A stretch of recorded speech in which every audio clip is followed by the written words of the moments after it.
All right, let's get right into it. Today we're diving headfirst into a pretty intense scenario. Imagine you're at the helm of a massive global enterprise, the kind where one decision can send shockwaves through markets. And boom, a financial crisis hits, inflation goes through the roof. What keeps you up at night? What are your biggest fears in that moment? What's interesting here is we're not just talking about, the price of milk going up. We're talking about a complete reshaping of the global economic landscape. And CFOs, risk officers, they're the ones stuck navigating the fallout. Think trade wars, geopolitical tensions, entire industries getting hammered by sanctions. It's a whole different game. And we've got a stack of sources to help us break it all down, reports from the Federal Reserve, economic outlooks, even some insights into how people make decisions in the middle of a crisis. So let's jump in. One thing that comes up a lot in these reports is this idea of an economic Cold War, driven by, well, deglobalization. Yeah, exactly. For decades, globalization was the force pushing prices down, but now it's like we've slammed the brakes. Protectionist policies are popping up everywhere, trade tensions are simmering, and everyone's scrambling for resources. It's almost like the world's splitting into these economic blocks, and that has huge consequences for businesses that operate globally. It's kind of like watching a train wreck in slow motion, right? Yeah. You see the impact on supply chains, the competition for things like copper and lithium. Those are crucial for, well, pretty much everything these days. Absolutely. Look at the US-China trade war, for example. Those tariffs and trade barriers didn't vanish overnight. They threw a wrench into supply chains for everything from electronics to car parts, driving up costs for companies around the world. And then you've got the energy crisis triggered by the conflict in Europe, which just adds another layer of complexity. Yeah, I can definitely see why CFOs and risk officers might be reaching for the antacids right about now. For sure. Let's step into their shoes for a moment. Imagine trying to forecast your company's financial performance when the price of raw materials is swinging wildly, or when a key supplier is suddenly in a hostile country, a country that's now considered a risk. It wouldn't just be about number crunching. It'd be like trying to predict the moves on a geopolitical chessboard and figuring out how those moves are going to affect your bottom line. Exactly. One wrong move, and your entire business could be in jeopardy. That's why our sources really emphasize the importance of stress testing, but not the kind you'd see at the gym. We're talking about financial stress tests. Okay, walk me through that. How do these financial stress tests work? How do they help companies get ready for a crisis? Think of it as a war game, but for finance. CFOs use these tests to simulate all sorts of crisis scenarios. What happens to our cash flow if a major market tanks? What if interest rates suddenly skyrocket? By running these simulations, they can pinpoint their vulnerabilities and come up with strategies to mitigate those risks before they blow up. So it's like a fire drill, but for financial disasters. Yeah. Precisely. And it's not just about surviving the initial hit, it's about being able to adapt and function in a world that's been completely reshaped. That's where business continuity planning comes into play. Now, that sounds like something every business should have in place. But I imagine for a global enterprise with operations all over the map, it would be incredibly complex. It would be a huge undertaking, but the alternative is unthinkable in today's world. Imagine a global pandemic slams borders shut, or a cyber attack cripples your entire digital infrastructure. Business continuity planning isn't just a safety net. It's about anticipating those disruptions and having a plan to keep essential operations running no matter what. So it's about having a plan B, maybe even a plan C and D, all ready to go. Absolutely. That plan might include diversifying your supply chains, lining up alternative suppliers, or even moving key operations to a different location. It's about weaving resilience into the very fabric of your business. I'm starting to see why our sources put so much emphasis on hedging strategies. It sounds like CFOs need every tool in their arsenal to deal with this level of uncertainty. Hedging is absolutely crucial, especially for managing exposure to things like commodity prices, interest rates, and exchange rates, all of which can be incredibly volatile. It's like locking in prices to minimize the impact of market swings on your business. Okay, but wouldn't that be a gamble in itself? I mean, what if you lock in a price and then the market moves in a direction that would have been favorable? You're right, there's always a trade-off. But the goal of hedging isn't necessarily to hit the jackpot. It's about reducing your downside risk and creating more predictable outcomes in a world that's anything but predictable. Let's say a company uses futures contracts to lock in the price of oil. This protects them if prices spike, even if it means they miss out on potential savings if prices drop. This is starting to sound pretty Wall Street. I'm guessing there's a whole bunch of complex financial instruments involved in this whole hedging thing. There are. We're talking derivatives, futures contracts, options, swaps, a whole world unto itself. But at its core, it's all about managing risk, about trying to create a more stable foundation for your business. I'm seeing a theme here. It seems like everything we're talking about comes back to managing risk and building resilience in a world where volatility is the new normal. That's the key takeaway. It's not just about weathering the storm, it's about building a business that can not only survive, but thrive in a world where the only constant is change. So we've talked about stress tests, business continuity planning, and hedging. What other tools are CFOs and risk officers using to tackle these inflation risks? One strategy that often gets overlooked is building strong relationships with suppliers. Okay, that sounds more like relationship advice than financial strategy. How does that help in a crisis? In a world where supply chains are constantly getting disrupted, having strong collaborative relationships with your suppliers can be a lifesaver. It's about going beyond those purely transactional relationships and building true partnerships based on trust and mutual benefit. So it's about knowing who to call when things hit the fan, both literally and figuratively. Exactly. A reliable supplier who understands your needs and is willing to work with you can be invaluable during a crisis. They can help you find alternative sources for materials, adjust delivery schedules, and even share the burden of rising costs. I can see how that would be a huge advantage in a world where everyone is scrambling for the same resources. Absolutely. And it's a strategy that often gets overlooked because it requires a long-term view and a willingness to invest in those relationships. Now, this brings us to something our sources highlight. Yeah. The psychological impact of a crisis. How do CFOs and risk officers, with potentially billions of dollars on the line, make decisions under that kind of immense pressure? It's a fascinating question and one that our sources dive into quite deeply. Research suggests that even the most seasoned executives can fall prey to cognitive biases during a crisis. They might become overly risk-averse, clinging to familiar strategies even when they're clearly not working anymore. So it's not just about having the right tools and strategies. It's about having the mental fortitude to make sound decisions when the pressure's on. Precisely. That's why our sources emphasize the importance of clear communication, strong leadership, and a culture of trust within organizations. When people feel supported and empowered, they're more likely to make rational decisions, even in the face of a crisis. This is really painting a vivid picture of what it's like to lead a global enterprise in such a turbulent world. It's definitely not for the faint of heart. You can say that again. But for those who are up to the challenge, it can be incredibly rewarding. So we've explored the economic and geopolitical forces driving inflation, and we've looked at some of the key strategies that CFOs and risk officers are using to navigate this incredibly complex landscape. What else do we need to consider as we delve deeper into this topic? Well, we've really only scratched the surface of this economic Cold War and all its implications. We need to look at how this trend is reshaping global supply chains, how it's impacting investment flows, and how it's creating new winners and losers in the global economy. Sounds like we're just getting started. This is going to be a fascinating journey. You know, it's interesting to think about how this economic Cold War could actually reshape entire industries. We're already seeing it happen in the automotive sector, for instance. Oh, really? Give me an example. How's this Cold War playing out for car companies? Well, look at the rise of Chinese electric vehicle manufacturers. They're pumping out EVs and batteries at prices that are super competitive, and it's putting a lot of pressure on the more established automakers in Europe and America. Yeah, I've seen those headlines. It's really shaking up the global auto industry, isn't it? It is, and it's a perfect example of how geopolitical tensions are spilling over into the business world.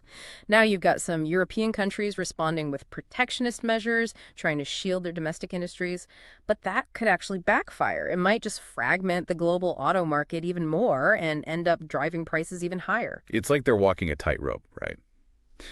On the one hand, they want to protect jobs and industries at home, but on the other, that protectionism can lead to higher costs and fewer choices for consumers. Exactly. It's a tough dilemma, and it's one that policymakers are wrestling with across a bunch of different sectors. Which brings us to another point. Our sources raise this whole race for resources. It's not just about oil and gas anymore, is it? No, not at all. The shift towards a low-carbon economy is creating this huge surge in demand for critical minerals. Things like copper, lithium, cobalt. I mean, these are essential for everything. Electric vehicles, solar panels, wind turbines, smartphones, you name it. It's almost like the periodic table has become the new battleground.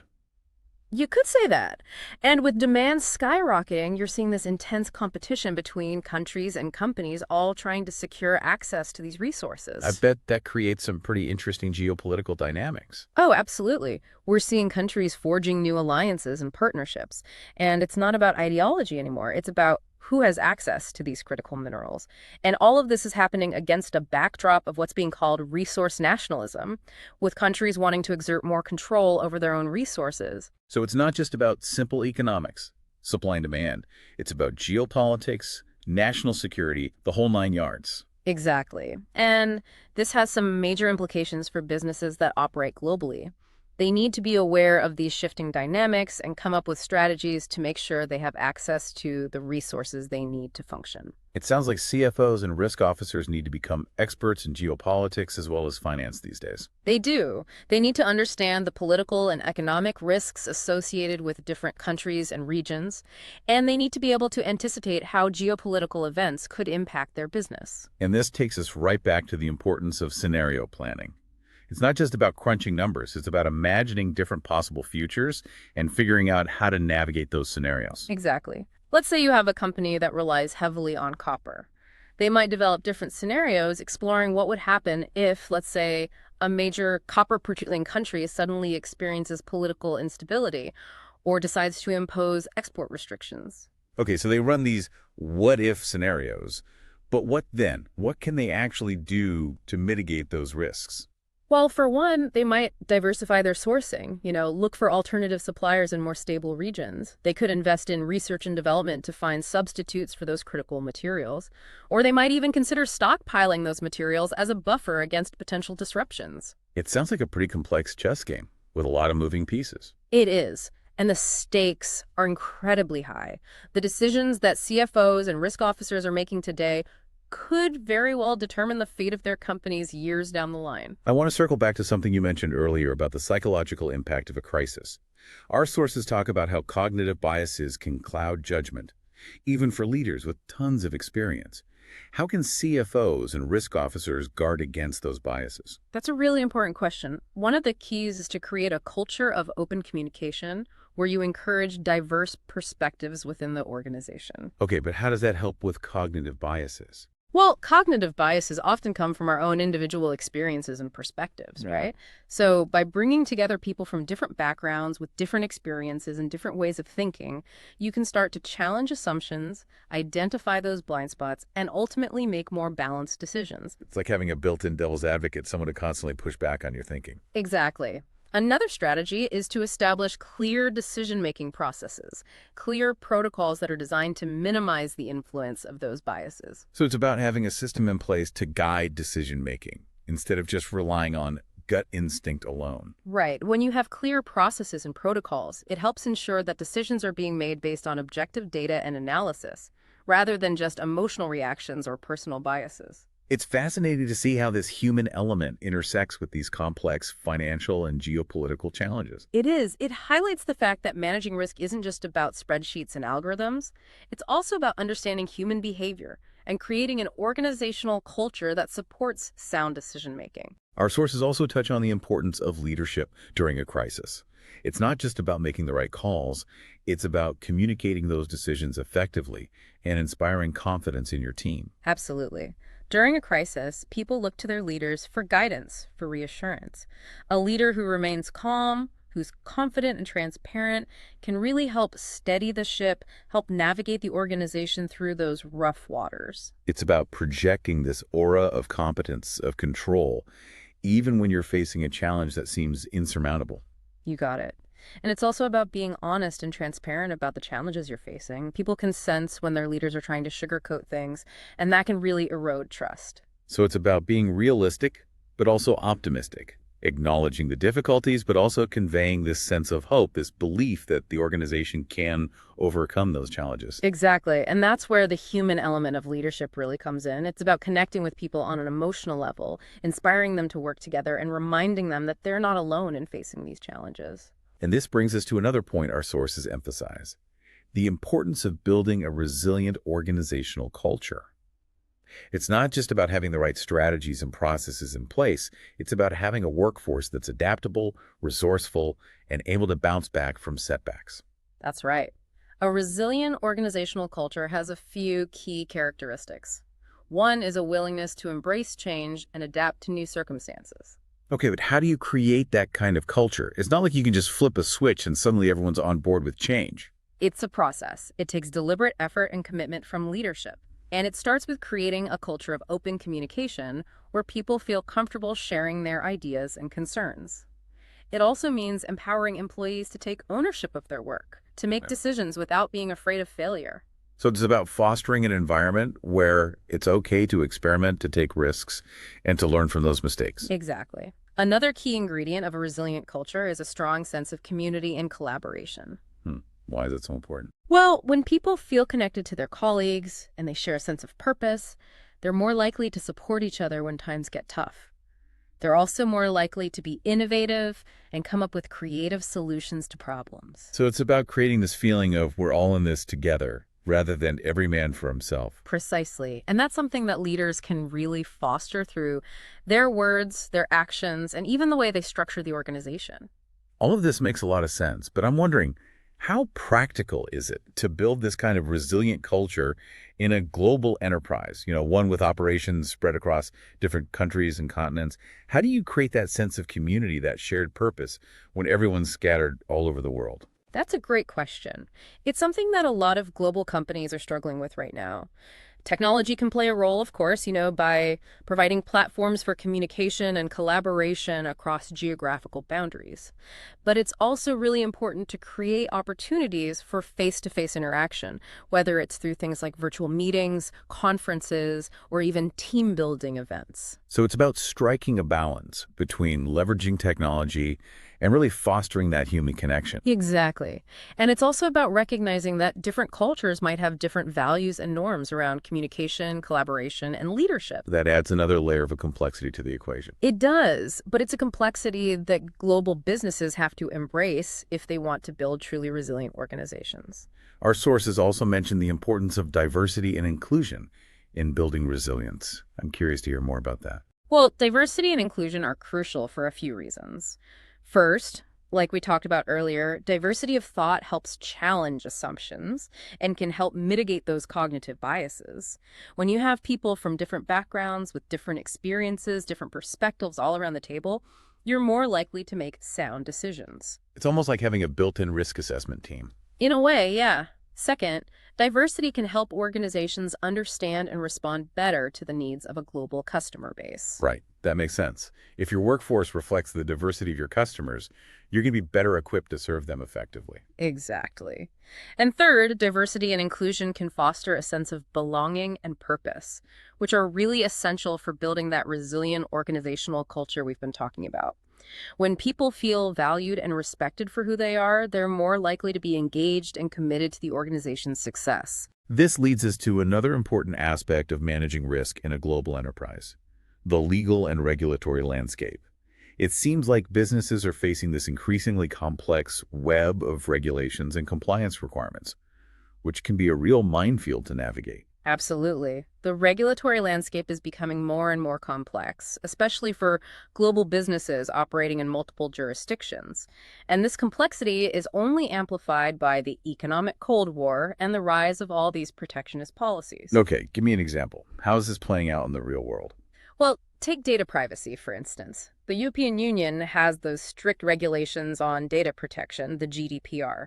Companies that operate in the EU, even if they're based somewhere else, have to comply with these regulations or face some pretty hefty fines. So it's not just about complying with the laws of your home country. It's about navigating this whole patchwork of regulations around the world. Exactly. And it's constantly evolving. New regulations are popping up all the time, and companies need to stay informed and adjust their operations accordingly. I can see where having a strong legal and compliance team becomes absolutely essential. For sure. Companies need in-house expertise or access to outside advisors who can help them understand and navigate these complex legal and regulatory requirements. And it's not just about compliance, it's also about understanding how these regulations might create new opportunities for innovation and growth. So it's about finding a way to turn a potential challenge into a competitive advantage. Right. Companies that can effectively navigate the regulatory landscape can position themselves as leaders in their industries and gain a real edge over their competitors. We've covered a lot of ground in this deep dive. From the geopolitical forces shaping the global economy to the strategies that CFOs and risk officers are using to manage all this volatility and build resilience. But there's one more area I'd like to explore before we wrap up: the role of technology in this new era of risk management. Ah, that's a key area. Technology is both a driver of risk and a tool for managing it. Okay, I like that. Let's unpack that a bit. How is technology a driver of risk? Well, think about the rise of cyber attacks, for example. As businesses become more reliant on technology, they also become more vulnerable to these attacks, which can disrupt operations, steal sensitive data, and really damage reputations. So it's a double-edged sword. Technology can create efficiencies and opportunities, but it also exposes businesses to all these new and constantly evolving threats. Exactly. And that's why cybersecurity has become such a high priority for CFOs and risk officers. Okay, but how are they using technology to actually manage risk? We're seeing a huge surge in investment in technologies like artificial intelligence, machine learning, and data analytics. These technologies can help businesses identify and assess risks in real time, automate compliance processes, and even predict future risks. So it's about harnessing the power of technology to boost risk management capabilities. Right. For example, AI can be used to analyze massive amounts of data to look for patterns and anomalies that might point to a potential fraud or a cyber attack. Like having a digital detective on your team. Yeah, kind of. And machine learning can be used to automate tasks, things like screening transactions for money laundering. This frees up human analysts to focus on the more complex and strategic tasks. So it's not about replacing human expertise, it's about complementing it with technology. Exactly. It's about moving towards a more proactive and data-driven approach to risk management. This all makes me wonder, what does the future hold for risk management in a world that's becoming increasingly volatile and unpredictable? That's the million-dollar question, isn't it? And while we can't predict the future for sure, we can see some clear trends emerging. One is the growing importance of agility and adaptability. Okay, but what does that look like in practice? How can businesses actually become more agile and adaptable? It's about moving away from those rigid hierarchical structures and embracing more flexible, decentralized models. It's about giving employees the power to make decisions, to experiment, to learn from their mistakes. So it's about cultivating a culture of continuous learning and improvement. Exactly. Another trend is the increasing use of technology, which we've already touched on. Right. We've seen how AI, machine learning, and data analytics are really transforming risk management.